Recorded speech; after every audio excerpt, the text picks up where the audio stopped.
Hello everyone, good evening. কেমন আছো সবাই? চলে আসলাম আরেকটা মিনি ব্লগের সাথে। তো আজ জামাই ষষ্ঠী ছিল, তো আমাদের কাকিমণিদের বাড়িতে নেমন্তন্ন ছিল। প্রত্যেক বছরেই কাকিমণিরা জামাই ষষ্ঠীতে আমাদেরকে নেমন্তন্ন করে। আর এই বছরে কাকিমণিদের জামাই ষষ্ঠীটা একটু স্পেশাল, কারণ কাকিমণির মেয়ের লাস্ট ইয়ার বিয়ে হয়েছিল, আর প্রথমবার এবার জামাইকে নিয়ে এসেছে জামাই ষষ্ঠী করার জন্য। তো কাকিমণিদের তার জন্য আর কি জামাই ষষ্ঠীটা খুব স্পেশাল ছিল। আর আসার পর দোনো কাকিমণি আমাদেরকে প্লেট সাজিয়ে অনেক কিছু ফল মিষ্টি অনেক কিছু খেতে দিয়েছে।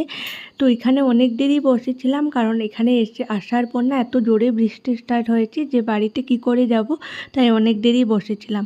তারপর চলে আসলাম বাড়ি, এসে রান্নাটা বসিয়ে দিলাম। শুধু ভাতেই করব, কারণ দুপুরে রান্না মাছের তরকারি, ডাল, ভাজা অনেক কিছুই ছিল। তো চলো এরই সাথে আজকে ব্লগটা এখানে শেষ করছি। কেমন লাগলো জানিও, ভালো লাগলে প্লিজ আমার চ্যানেলটাকে সাবস্ক্রাইব করে দিও। আর যদি ফেসবুক থেকে দেখছো তাহলে আমার পেজটাকে প্লিজ ফলো করে দিও। টাটা সবাই।